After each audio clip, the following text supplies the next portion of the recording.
Bonsoir à tous. Merci d'être venus ce soir pour cette soirée sur l'alpinisme solidaire. Pour la petite anecdote, j'avais commencé avec un titre La montagne solidaire, mais je me suis dit que c'était pas la montagne en elle-même qui était solidaire, mais bien les gens qui la pratiquaient et qui y allaient. Donc les mots ont tout un sens ici.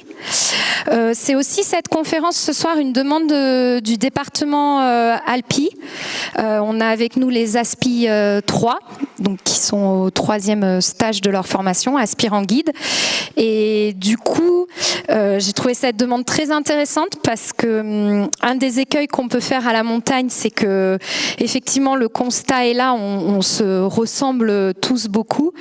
C'est-à-dire qu'on est quand même assez blanc, très diplômé et de catégorie socio-professionnelle assez élevée. Le constat est là et ce soir on a décidé plutôt de passer du côté de l'action, du côté des gens qui font quelque chose pour améliorer cette situation. Donc je vais tout de suite vous les présenter.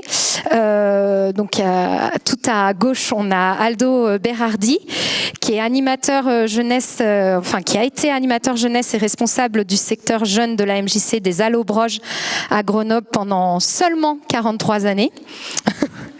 Mais il s'est pas arrêté en fait. Je pense que c'était une vraie passion ton métier, puisque maintenant même à la retraite, tu as la casquette de secrétaire du CAF Jeunes en Montagne. Donc tu continues, tu ne t'arrêtes jamais. C'est très bien. Ensuite, on a Kim Sicard qui a... Donc Aldo, il est là pour parler aussi de Jeunes en Montagne, qui a un programme sur Grenoble très très actif. On a quand même essayé de représenter les associations qui emmènent le plus, qui ont des gros volumes et puis qui traitent de la démocratisation de la montagne. Mais il y en a énormément. On n'a pas pu toutes les inviter ce soir. On a fait des choix. Donc Kim Sicard, lui, c'est pour En passant par la montagne. Il a usé les mêmes sièges que vous puisqu'il a été diplômé de l'école en tant que guide de haute montagne en 2021.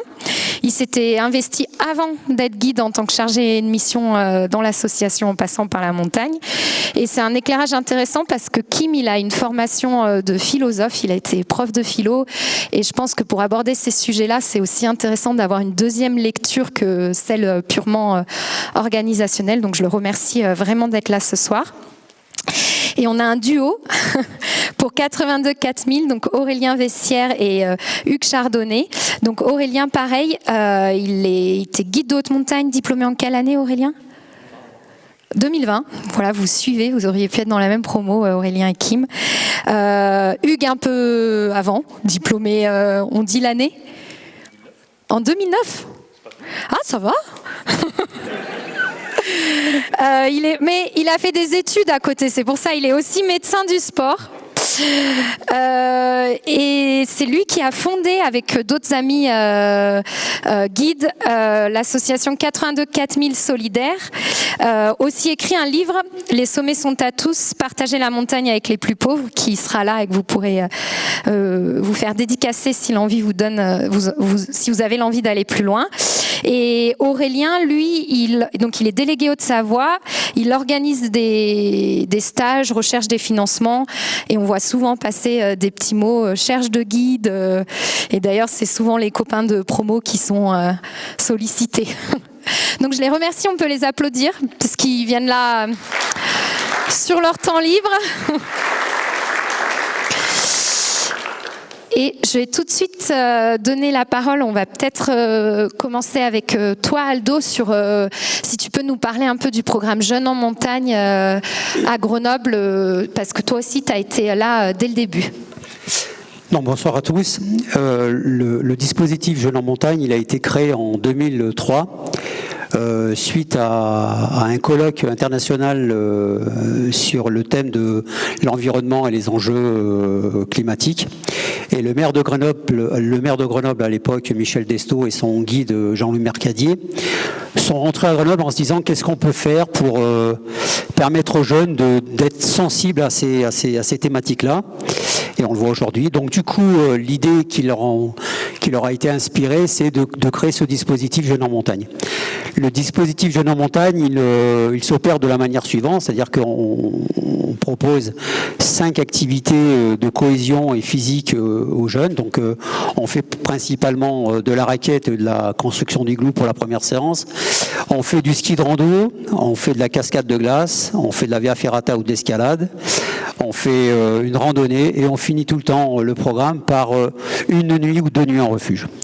Donc du coup, nous en tant qu'animateurs, donc moi j'ai fait ça pendant 16 ans, donc de 2003 jusqu'à 2019, et j'ai accompagné toute ma vie des jeunes qui sont plutôt éloignés de la montagne, qui regardent la montagne de leur lotissement. Et dans le cadre de mon boulot, je me suis dit comment je peux permettre à ces jeunes-là d'accéder à cette pratique qu'ils ne connaissent pas, ils la regardent de loin, et à la limite, ils ne sont même pas intéressés, quoi. Donc mon travail, il a consisté à faire en sorte de les motiver, d'aller chercher au plus profond d'eux-mêmes cette motivation pour pouvoir leur permettre d'accéder à cette pratique. Voilà. Et toi, Aldo, en parlant avec toi tout à l'heure, tu es toi-même enfant d'immigrés italiens et c'est ce que tu as reçu étant jeune à la MJC que tu as voulu aussi retransmettre à ces jeunes de ces quartiers de Grenoble? Oui, tout à fait. Donc moi, j'ai un parcours qui est un petit peu atypique. Donc j'ai mes parents qui sont venus en France après la Deuxième Guerre. Donc du coup, c'est des clandestins.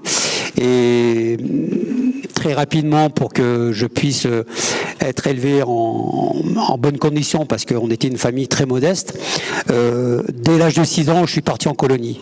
Et la colonie, pour eux, c'était la montagne. La montagne, il y a le bon air et on y mange bien. Donc ma mère, elle avait pour habitude de me peser avant de partir et de me peser quand je rentrais pour voir si j'avais justement profité de ça. Donc ça a été ma première approche de la montagne en quelque sorte. Et puis ensuite, quand j'ai été moi ado, j'ai eu la chance de rencontrer des belles personnes à la MJC des Allobreges qui m'ont plutôt tiré vers le haut. Et en fait, quand j'ai pris mon poste à l'âge de 18 ans, les jeunes que j'avais en face de moi, ils en avaient que 16. Et du coup, le premier truc, c'était de me dire, moi, j'ai eu cette chance d'avoir profité de belles personnes qui m'ont fait connaître un tas d'activités, un tas de centres d'intérêt, et comment moi, je peux justement permettre à ceux qui me ressemblent d'accéder à la même chose. Et je me suis efforcé toute ma vie, pas que sur le côté montagne, parce que ça, c'est qu'une petite partie de mon métier, parce que je suis éduc, mais dans tous les cas, de leur permettre justement de découvrir cette pratique-là. Voilà. Ça a été un peu la cerise sur le gâteau en quelque sorte. Merci Aldo. Du coup, toi, Kim, tu t'es engagé plutôt du côté de En passant par la montagne qui est basée à Servoz. Est-ce que tu peux nous dire quelques mots sur l'association et pourquoi tu t'es engagé là-dedans? Donc l'association En passant par la montagne, elle a été créée en 1995, si je ne me trompe pas, par un alpiniste célèbre qui s'appelle toujours Marc Battard. Voilà, et en fait il a créé ça de concert avec des éducateurs spécialisés. Son idée c'était en gros de permettre à travers la montagne de créer des conditions pour tirer vers le haut, comme disait Aldo, des personnes en difficulté. Donc après Marc Battard il fait plus partie de l'association. Maintenant elle est gérée par des nouvelles équipes de salariés. Donc le slogan c'est en gros une montagne sociale, éducative et solidaire, et je vais un peu vous présenter les différentes actions que fait l'association, qui est basée donc je sais pas si vous le savez, mais qui est basée ici là à Servoz. Voilà, et il y a une équipe de 3 salariés. Non, c'est dans l'autre sens. Voilà. Donc il y a 4 grands objectifs. Tout d'abord, il y a toute la partie création de structure, création de séjours éducatifs. Donc en gros, le métier que je faisais à l'époque, que je fais plus, mais maintenant je bosse plutôt comme guide pour l'association. Mais en gros, c'était, on va voir des éducateurs, donc des gens comme par exemple Aldo, que ce soit dans la région ou bien à Paris, en Bretagne ou dans le Nord ou dans le Sud. et on va discuter avec eux de c'est quoi leur projet, quelles sont leurs idées de départ, et on ajuste un peu avec les réalités du terrain de la montagne.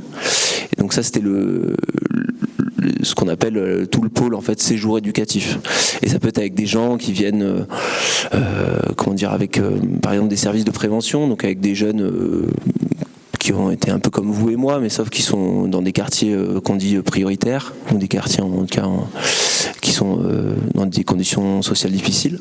Mais ça peut être aussi des structures plus spécialisées, comme des instituts médico-éducatifs, donc avec des jeunes qui sont en situation à la fois de difficultés sociales et souvent de handicap. Et bon, il y a plein d'autres cas, enfin plein d'autres exemples encore, mais on pourra en reparler plus tard. Le deuxième aspect qui est important aussi, c'est le côté local. C'est en gros faire en sorte que on développe sur le terrain, sur le territoire de la Haute-Savoie, de rendre accessible à des publics en difficulté la montagne. Et en passant par montagne, c'est aussi des clubs d'escalade dits mixtes, c'est-à-dire qu'en gros ils accueillent des personnes en situation de handicap et des personnes dites normales entre guillemets. Et c'est vraiment cool ça. Il y en a un à Annecy et un au Fayet. Et qu'est-ce que j'ai oublié? Et oui, il y a toute une dimension aussi formation. Donc c'est-à-dire on va former des éducateurs à l'outil montagne, on va dire, c'est-à-dire la dimension, comment on peut utiliser l'espace montagnard pour faire en sorte que ça devienne un bon outil éducatif pour tirer vers le haut des jeunes ou des moins jeunes. Voilà. C'est bon, du coup. Peut-être que je présente la fin du PowerPoint, autrement un petit les oreilles. Donc voilà, ça résume bien. Donc 3 salariés, un CA. Et oui, quand même important, il y a quand même 60 pros, peut-être plus maintenant, 60 pros de la montagne, donc il y a des accompagnateurs en moyenne montagne, des moniteurs d'escalade et bien sûr des guides. Voilà, et il y a de plus en plus de bénévoles et ça c'est vraiment bien aussi. Du coup, on va passer à la dernière association présente ce soir, 82 4000, qui ont une vidéo.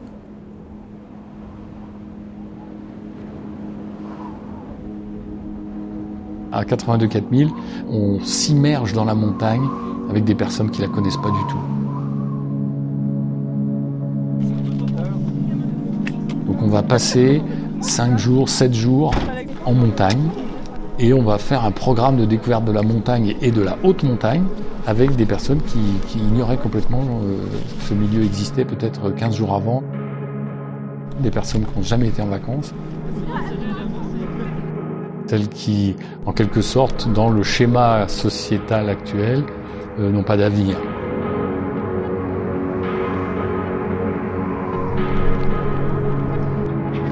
Et de l'importance de la montagne, qui est un environnement naturel, qui a des choses magnifiques à nous dire, qui pourtant est réservé. Donc c'est scandaleux, c'est une espèce de scandale, quoi. La montagne, elle est éducatrice, par sa beauté, par le fait de créer une cordée.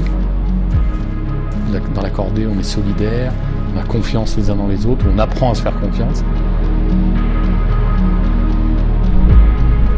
On est en montagne avec le souci de l'autre, ce qui n'est pas toujours le cas en grande ville et pour les gens de la rue en particulier.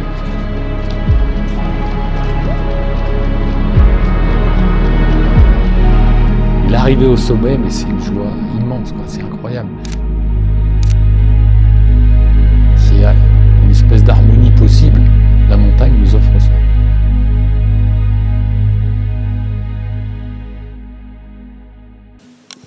Ça claque quand même, non? Alors, il y a 2 raisons. La première raison, c'est que le massif où ça a été filmé, c'est un massif absolument incroyable. Toi, Aurélien, tu es guide depuis pas très longtemps. Non. Tu aurais pu rêver de riches clients et d'une vie tranquille, à prendre la benne de l'aiguille du Midi. Qu'est-ce qui a fait que... Vie tranquille. Oui, je simplifie. Qu'est-ce qui a fait que tu t'es engagé dans cette association et bien au-delà que d'aider en tant que guide, puisque toi, tu structures les séjours, tu fais en sorte que l'association fonctionne au quotidien? Ouais, il y a deux choses. En fait, moi, il y a une partie de mon boulot maintenant qui est d'organiser les stages pour l'association. Par contre, quand je viens en tant que guide sur les stages, ça reste une volonté de ma part et c'est une mission qui est bénévole. Et en fait, j'ai pas tellement choisi, comme tu dis, parce que moi, je continue de faire de l'alpinisme avec des gens qui ont beaucoup d'argent et je suis ravi de le faire avec eux. Parce que ça, c'est une partie du métier qui est absolument formidable. Et je dirais qu'en fait, ce que je trouve justement dans ces missions-là hyper intéressant, c'est d'arriver à se dire qu'en fait, on est peut-être le seul métier au monde où il y a un décloisonnement social qui est possible. Donc en fait, vous demain, vous pouvez faire le choix de le grand écart entre une journée de bénévolat complète avec un public qui a peut-être jamais entendu parler de montagne, jusqu'à, on passe les détails, mais des gens très riches que vous avez très certainement aucune chance de rencontrer dans votre vie de tous les jours aussi. Et donc du coup, ça, moi je trouve ça hyper intéressant. Donc justement, j'ai pas tellement fait de choix en fait. Enfin, le choix de varier les plaisirs, quoi. C'est plutôt ça. Est-ce qu'il faut que je représente un petit peu l'association ou est-ce que tout le monde a compris le projet ? En vrai, je trouve la vidéo assez claire, c'est pour ça que je me permets de poser la question. Mais globalement, on fait ça très en fait, c'est hyper simple comme projet, puisque on va rencontrer des structures sociales un petit peu partout en France. Et la singularité du projet, c'est qu'on va leur proposer déjà notre présence. On vient présenter ce que c'est que la montagne. On en profite pour présenter ce que c'est que le métier de guide. En fait, c'est des gens qui ont la capacité d'emmener des personnes qui n'ont pas les capacités en montagne. Et une fois qu'on a fait tout ça, en fait, dans les structures sociales, les bénéficiaires de ces structures vont pouvoir s'inscrire sur un stage de découverte. Le stage de découverte, certains dans la pièce ont déjà vécu l'expérience, et ça ressemble étrangement à une semaine d'alpinisme vendue par n'importe quelle compagnie des guides. La volonté de l'asso, c'est vraiment de faire de l'alpinisme. Donc, je sais pas exactement quelle est votre définition, et puis chacun a un petit peu la sienne. Celle qui est commune, c'est d'arriver à lever les bras comme ça au sommet d'une montagne. Et du coup, on essaie de faire ça avec quelques jours de préparation et puis quelques jours qui sont dédiés à une ascension de fin de semaine. Ce qui est hyper important, c'est qu'on sort la corde tous les jours et on fait de l'alpinisme. On ne fait pas de stage de randonnée en moyenne montagne. C'est vraiment une association qui propose de faire de l'alpinisme. Effectivement, j'anticipe peut-être un peu les questions, mais on s'adapte. Le niveau est adapté, quoi. Ça, on va pas à la verte à chaque fois, mais parfois. Bien. Et toi, justement, Hugues, qui a fondé cette association, quel a été le déclic en tant que médecin et guide de te dire, à quel moment on trouve ça dérangeant finalement que la montagne, que ça soit un espèce d'entre-soi, parce que c'est un espace de loisir ou d'exercice d'une profession. On pourrait le voir comme un espace économique, de relations commerciales. À quel moment ça t'a gêné au point où tu as quand même fondé une association? On sait ce que ça implique derrière en temps, en énergie, en coût, en investissement. Quel a été le déclic? Alors moi, je suis pas gêné par la montagne. Enfin, j'espère qu'aucun d'entre nous ici.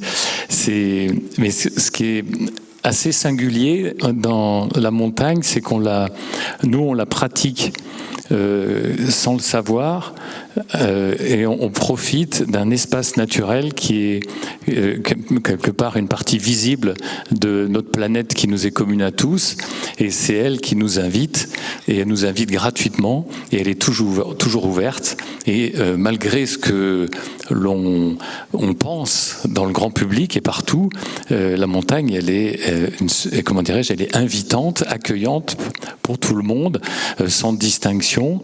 Elle est quelque part offerte, ce qui est quand même assez rare. Il n'y a pas besoin de payer pour rentrer dans la montagne si on ne veut pas prendre le téléphérique systématiquement.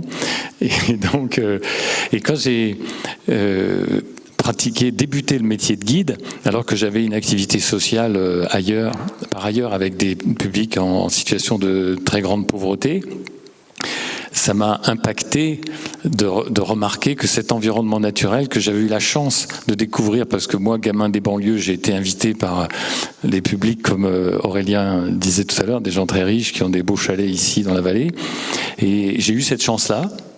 Est née cette passion de la montagne qui m'a fait grandir, qui m'a fait découvrir le monde, qui m'a donné l'audace de rencontrer, d'avancer dans la vie.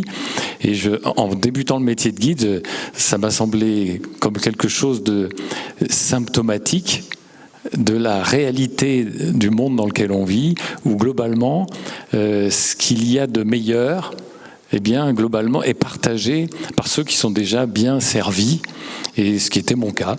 Et je me suis dit, écoute, moi je sais pas faire grand-chose, je suis alpiniste. Alors un alpiniste, qu'est-ce qu'il fait de l'alpinisme ? Il fait de l'alpinisme. Mais l'alpinisme, ça change ma vie.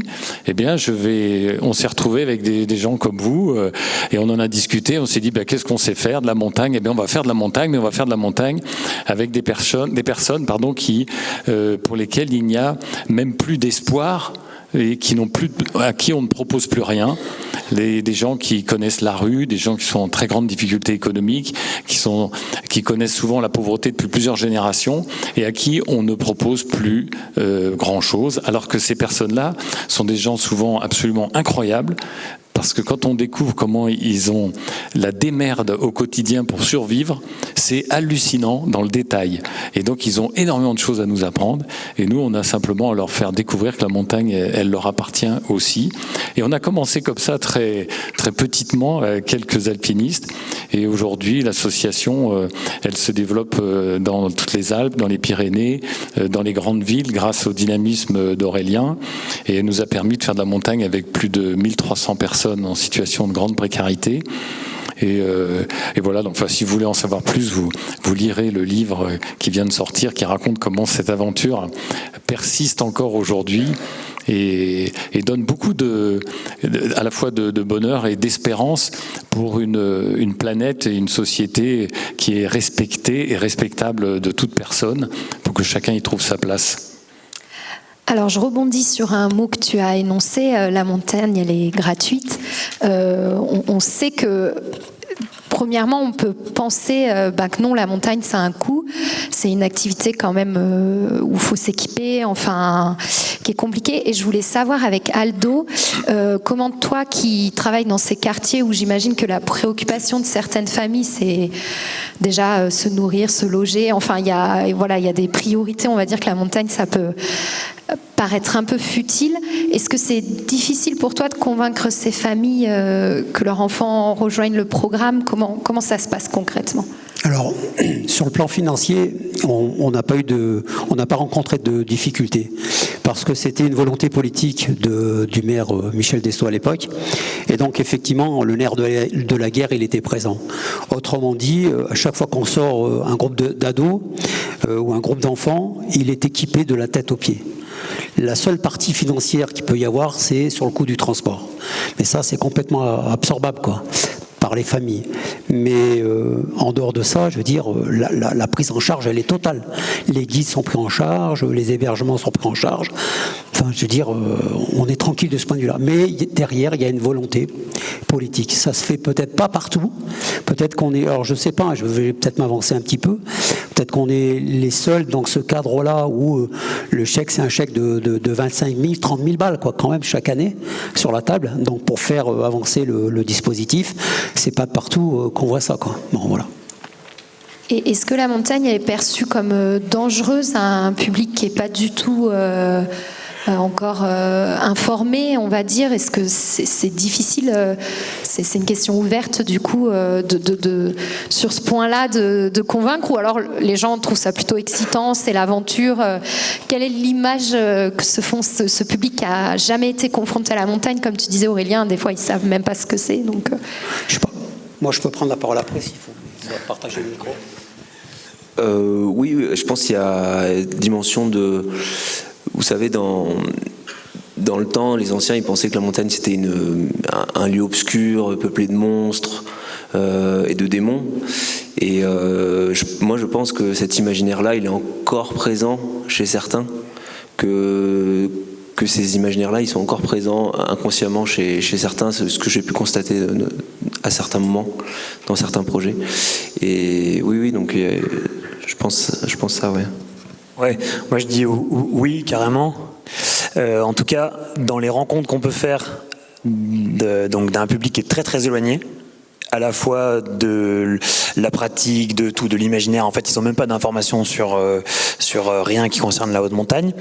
Les deux seuls échos qu'ils ont, c'est des athlètes de très haut niveau qui sont idolâtrés pour des choses qui sont extrêmes et des morts en avalanche. Globalement, c'est les deux infos qui parviennent, je pense, à peu près partout sur le territoire français à quelqu'un qui ne s'intéresse pas aux détails des informations de la pratique, quoi. Donc oui, nous, en fait, c'est une grosse partie des freins à lever pour que ce public s'inscrive sur le stage. C'est justement pour ça qu'on se déplace et qu'on ne fait pas des rencontres par téléphone ou autre. C'est pour lever tous ces freins. Il y a toute une partie de freins qui est est-ce qu'il va faire froid, est-ce qu'on va pouvoir manger correctement et tout ça, disons de l'opérationnel, quoi. Et puis ensuite il y a les gros freins qui sont non mais attends, si je vais là-bas, moi de ce que j'ai vu, je vais soit mourir, soit il me faut vraiment des biscottos hyper solides parce que c'est vraiment hyper dur. Voilà, donc on lève ces freins-là. Oui, en fait, je pense que le principal frein, c'est moins l'argent que la dimension culturelle, en fait. Moi, je me souviens, une fois, je faisais un projet avec un jeune qui est à Cluse, et enfin un groupe de jeunes qui étaient dans un quartier à Cluse, et on parlait des refuges, et un peu innocemment, moi, je pensais qu'ils savaient ce que c'était. Et pour eux, un refuge, c'était le refuge sur l'autoroute, en fait. Pour montrer un peu le gouffre qu'il peut y avoir même avec des populations qui vivent à 2 pas de Chamonix, quoi. Moi, en ce qui me concerne, alors la particularité de mon travail, c'est que j'ai toujours essayé de travailler de la manière suivante. J'accueille un jeune à partir de 13 ans et j'essaye de faire un bout de chemin avec lui pendant 4-5 ans. Ce qui veut dire qu'il y a un vrai suivi éducatif derrière.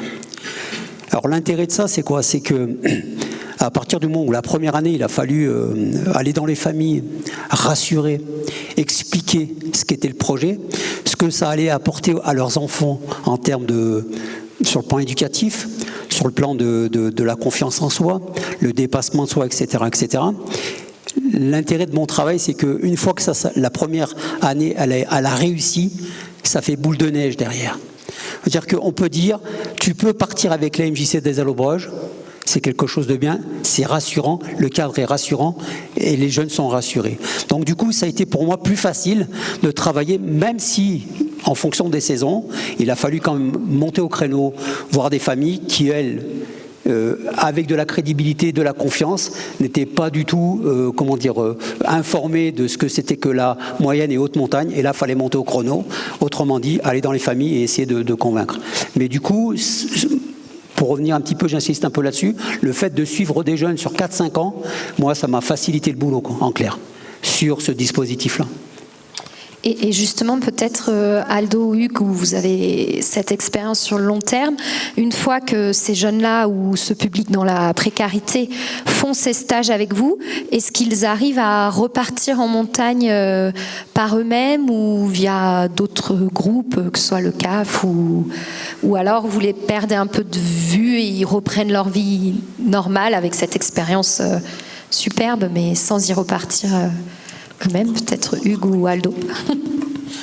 Alors, vous avez dû saisir qu'on n'a pas exactement, on n'a même pas du tout le même public à Jeunes en montagne et à 82 Côte Mille solidaires.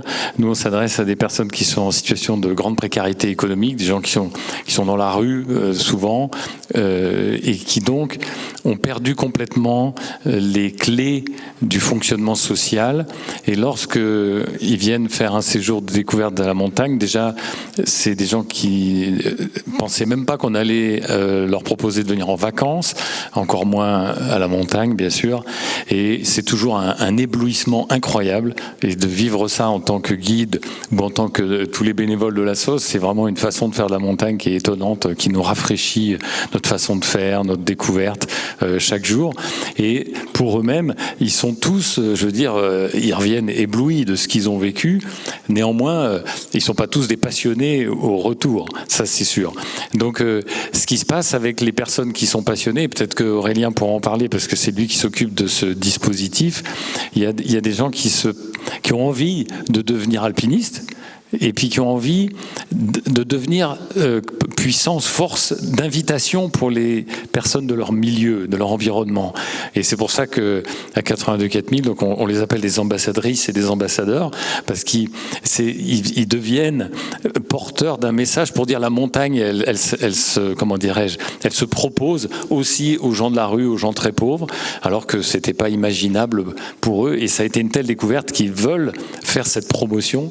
C'est nos meilleurs commerciaux, les ambassadeurs de 82 4000, et pour certains alors il faut avoir fait plusieurs passages, on va dire, avec l'association pour qu'il y ait une réelle autonomie et une capacité à s'inscrire au CAF, à la FFME, au club d'escalade local.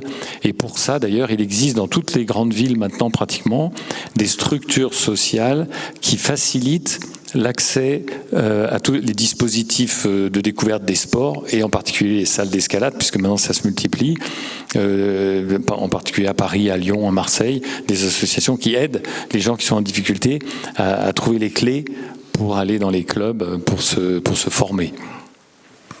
Non, c'était juste pour insister sur... c'est vrai que chaque dispositif, que ce soit 82 4000, en passant par la montagne et puis Jeunes en montagne, c'est vrai qu'on ne s'adresse pas exactement au même public. La différence en passant par montagne rejoint plutôt le dispositif de Jeunes en montagne, dans le sens où il s'appuie sur des éducateurs vraiment l'idée c'est de construire des séjours, des projets avec les éducateurs. Donc en gros, c'est pas nous qui allons leur expliquer comment on va aider ces jeunes, on va s'appuyer sur ce que fait au quotidien des gens comme Aldo. C'est fondamental pour construire quelque chose sur le long terme en fait. Voilà. Après, on n'a pas le suivi de 4-5 ans en passant par la montagne, ce qui peut être des fois un peu frustrant, parce qu'on se retrouve à faire un séjour d'une semaine. Après, des fois, on fait un retour, donc on va là-bas pour faire montrer un petit film ou un truc comme ça, passer un moment convivial ensemble, mais souvent ça s'arrête là. Par rapport à la question que tu posais sur comment les jeunes, après le programme, alors, il y a plusieurs cas de figure en ce qui me concerne. C'est pour certains jeunes qui deviennent des parents plus tard. Pour eux, la montagne, c'est emmener leurs enfants faire de la raquette.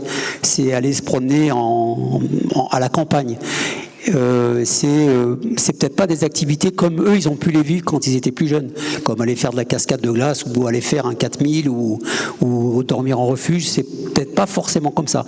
Malgré tout, il y en a quelques-uns quand même qui cherchent à évoluer dans la pratique.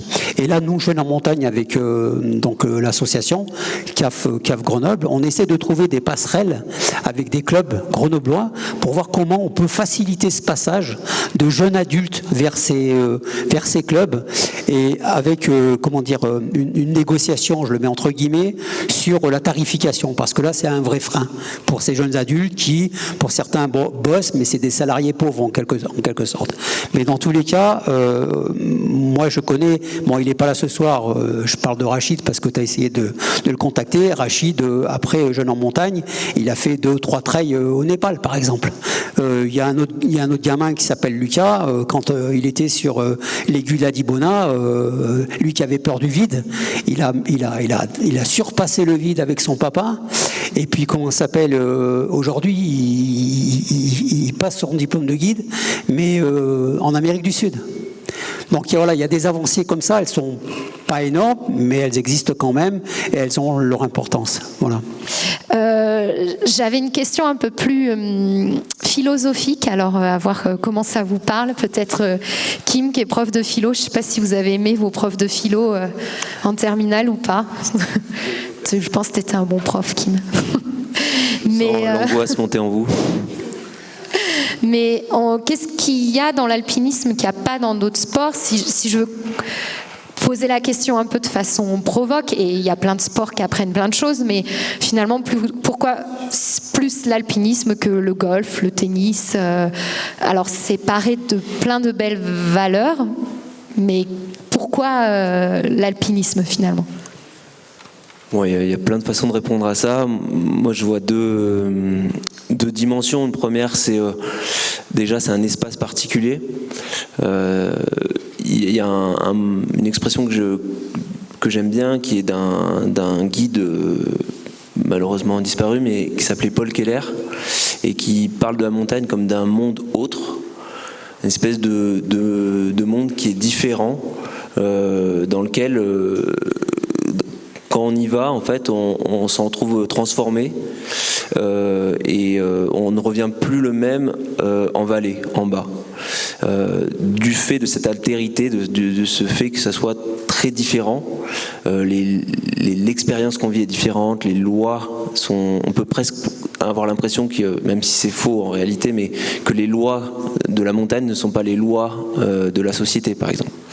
Et donc, lui, d'ailleurs, Paul Keller, tu devais le connaître peut-être, Hugues, il était très investi dans sa ville, à Grenoble.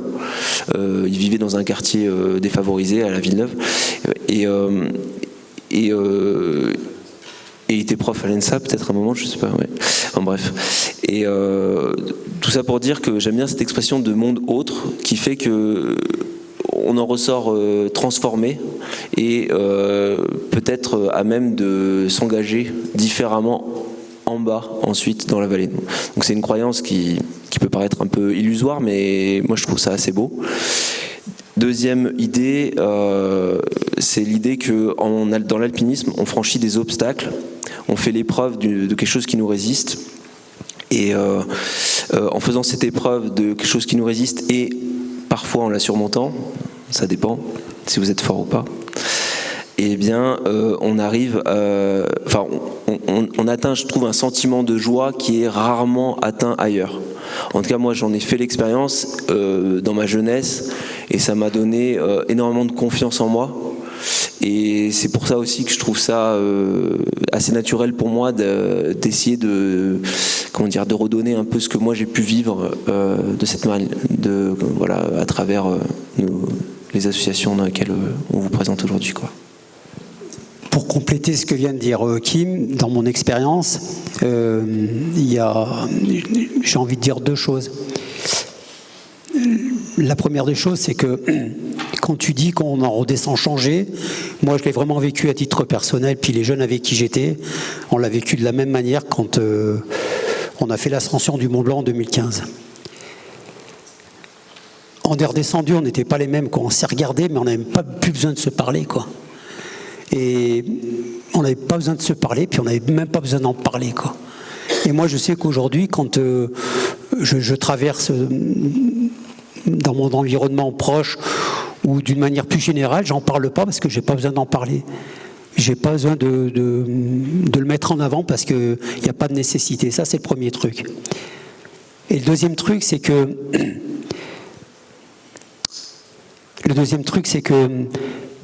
quand on arrive à se dépasser, quand on arrive à être bienveillant, on parlait tout à l'heure de différences qu'il peut y avoir entre telle activité ou telle activité. Moi, j'ai été entraîneur de foot pendant 25 ans. La différence que j'y mets, c'est que quand tu es sur la montagne, en montagne, tu as la vie de ton copain. Au foot, tu n'as pas la vie de ton copain. Au rugby, tu n'as pas la vie de ton copain. Quand tu es en montagne, si tu fais le con, si tu n'es pas attentif, si tu n'es pas bienveillant, si tu n'es pas responsable, tu peux te mettre toi en danger, tu peux mettre les autres en danger. Mais ça, je vous apprends rien, c'est votre boulot. Donc, mais voilà, moi, dans tous les cas, j'y mettrais cette différence qui, de mon point de vue, me semble importante. Et je rebondis là-dessus, mais toi qui étais des fois avec des jeunes, j'imagine, qui étaient dans des milieux où la délinquance peut être une option à se réaliser dans ces quartiers-là, est-ce que les jeunes que tu as amenés en montagne avaient moins de risques de tomber dans la délinquance, ou alors des fois c'était des échecs et finalement ça résout vraiment pas tout ce programme-là, loin de là. Alors moi, dans tous les cas, ça a été mon cœur de métier, hein, de faire en sorte d'accueillir des jeunes, donc de quartiers populaires, en grande précarité, comme tu le disais tout à l'heure, Hugues, et des familles nombreuses, très nombreuses. Et mon travail, il a consisté à faire en sorte que les gamins, à 18 ans, rentrent dans la société, mais comme nous tous, en quelque sorte, vivre avec la loi et les règles, et pas être hors la loi. Et la montagne a fait partie de ces outils éducatifs que j'ai utilisés, parce qu'on parle de quoi quand on parle de valeurs? On parle de cordée, de groupe, de bienveillance, de partage, de solidarité, d'avoir une posture responsable, d'être autonome, et quelque part on participe à la construction du citoyen responsable. Et de ce point de vue-là, vous demain, vous allez être en contact avec des jeunes. La question qu'il faut se poser, c'est quel regard j'ai vis-à-vis de ces jeunes. Moi, j'ai connu des guides en 16 ans, donc j'en ai côtoyé pas mal. J'ai connu des guides qui avaient le petit feeling vis-à-vis des jeunes, et je ne suis pas que guide, je suis aussi un adulte responsable, et on peut parler de tout. Après la bière, une fois qu'on est au refuge, pas dans la montée parce qu'on n'a pas le temps de discuter. Et puis il y a les autres guides que moi j'ai connus aussi qui font très très bien leur boulot, mais quand ils sont au refuge, ils font leur petite vie et on repart pour le lendemain pour continuer notre rando. Donc je pense que là, il me semble-t-il, après je peux me planter, hein, mais il me semble que là, il y a peut-être une petite question à se poser sur comment je me projette demain, comme vous le disiez tout à l'heure. Hein, vous avez des clients super riches, vous avez des groupes qui ont des profils complètement différents, et comment je fais le grand écart entre l'un et l'autre, et ça, je pense que c'est une petite réflexion qu'il va falloir que vous ayez un moment. Voilà. Merci. Et du coup, c'est vrai que l'alpinisme, la montagne se part de beaucoup de valeurs, de qualités, d'humanisme. Est-ce que c'est difficile pour vous de trouver des guides sur vos stages? Est-ce que vous rémunérez vos guides? On a compris qu'à 82 4000, c'était bénévole. Comment concrètement, si demain un aspirant guide, quelqu'un aussi ici veut aider vos associations, comment ça se passe concrètement? Ça se passe hyper bien. Globalement, on vous y attendez un petit peu. À 82 4000, on propose aux guides de venir bénévolement. C'est un choix parce que du coup, c'est vrai que ça a été dit tout à l'heure. Moi, je suis assez convaincu de ça. Je pense qu'on a tous, si on réfléchit, profité à un moment donné dans notre vie de quelqu'un qui nous a dit gratuitement, parce qu'on est un tonton, un oncle, un frère, un père, on nous a tendu la main pour nous amener en montagne, quoi. Et donc forcément, c'est un petit peu plus facile quand on offre une journée à son copain, sa copine ou son petit frère qu'à quelqu'un qu'on connaît pas du tout et qui en plus fait un peu peur parce qu'il habite dans la rue, quoi. Ça, c'est la première chose. La deuxième chose, c'est qu'aujourd'hui, moi j'ai l'impression que c'est quand même le bénévolat, ça nous est quand même peu proposé.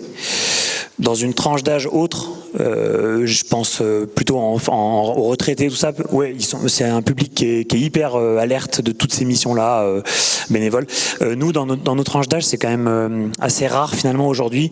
C'est quelque chose qu'on a un petit peu perdu. Donc, moi, je suis hyper compréhensif et tolérant par rapport à ça. J'imagine qu'il faut le reproposer. Voilà, est-ce que je me suis pas perdu un petit peu peut-être? Est-ce que tu as du mal à trouver? Est-ce qu'on a du mal? Alors quand j'étais encore avec un groupe WhatsApp que vous avez sûrement, qui est promo 2023, j'ai pas eu de mal du tout parce que du coup j'écrivais à des copains. Maintenant tout le monde s'est un peu dispatché et non, je dirais pas qu'on a du mal, c'est juste il faut bien le présenter, et donc bien le présenter, c'est comme on est en train de le faire ce soir, par exemple. Il y a autre chose, c'est qu'il y a quand même il y a le département alpinisme, notamment Hervé, qui est là, qui a fourni un travail formidable en collaboration avec nous.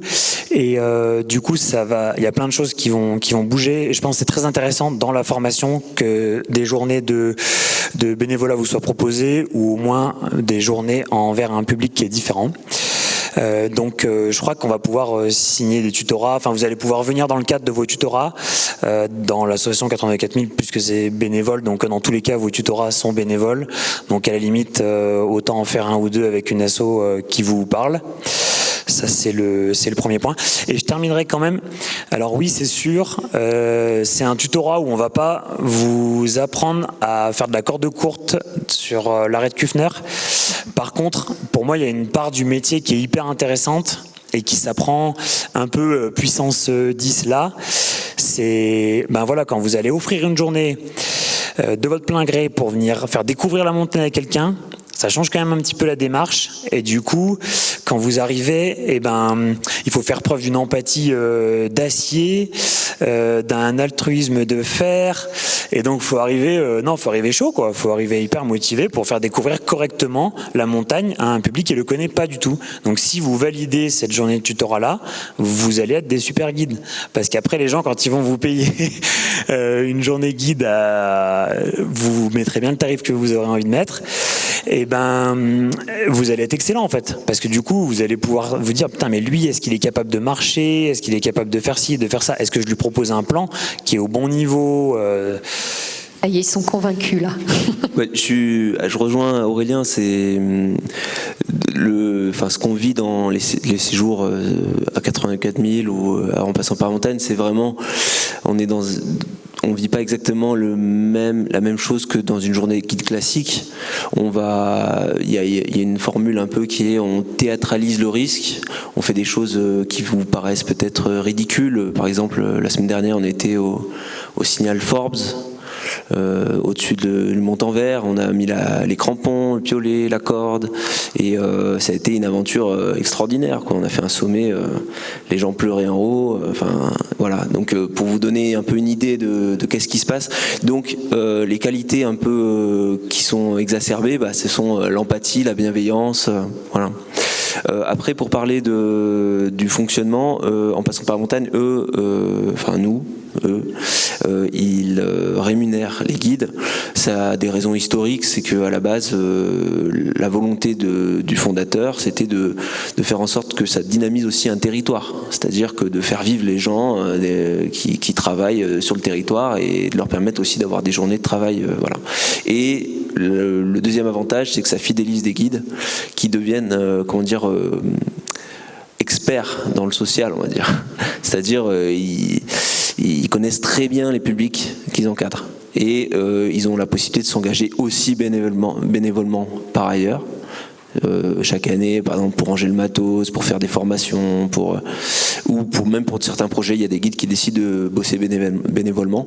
Mais la pratique commune, c'est d'être rémunéré.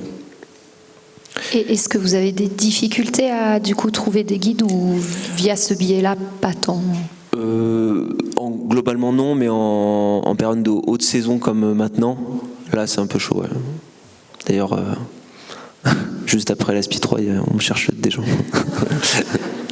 Ça va être forum de l'emploi après au verre à boire.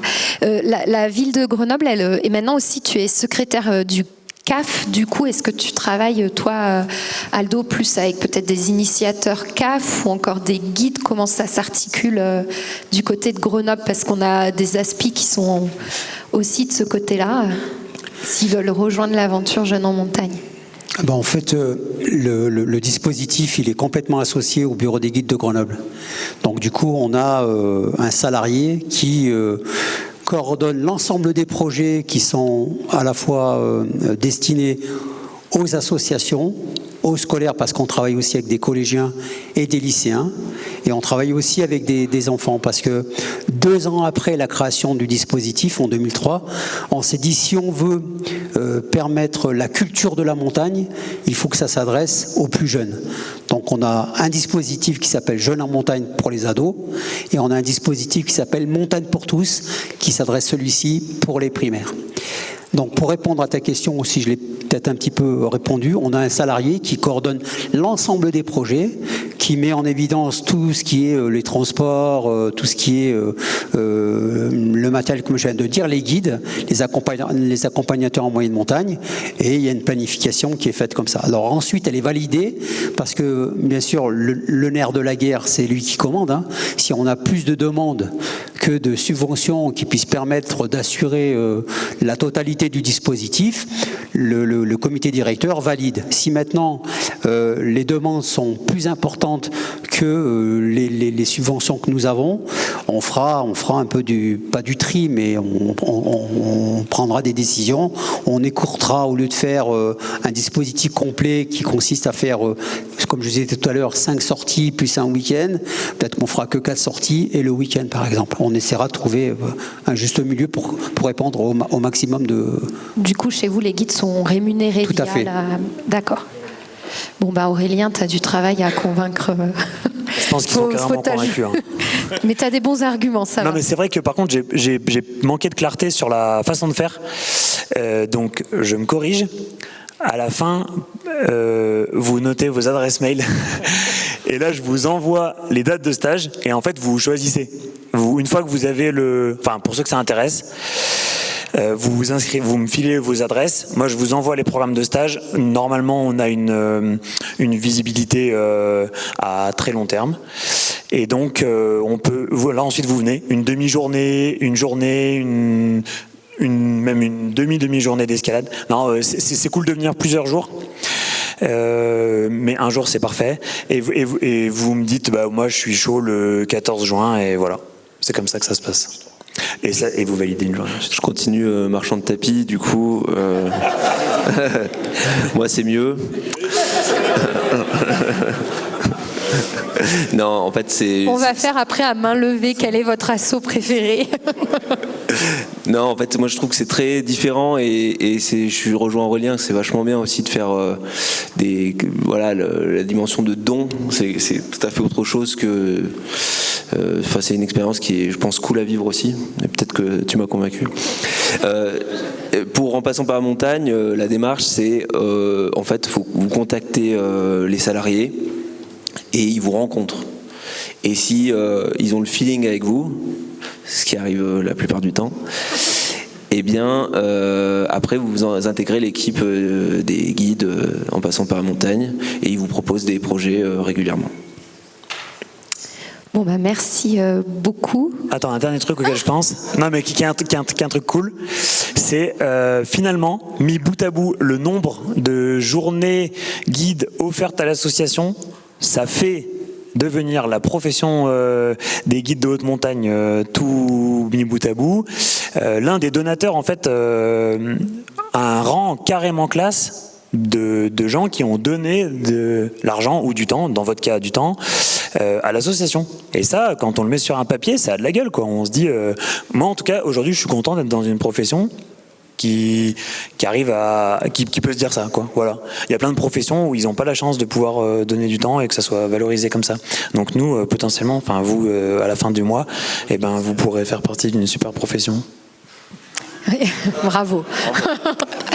On va passer aux questions, peut-être qu'il y en a. Ben déjà, merci à tous les 4 d'être là. Donc moi je suis Hervé, on m'a cité deux fois. Quand Aurélien est venu nous voir en disant non mais là les alpinistes là vous foutez quoi là avec ce genre de public, j'ai été plus sympa que ça quand même. Hein. On a dit bah ok super idée, donc c'est pour ça qu'on vous a un peu obligé d'être là ce soir pour vous faire découvrir un autre type d'activité.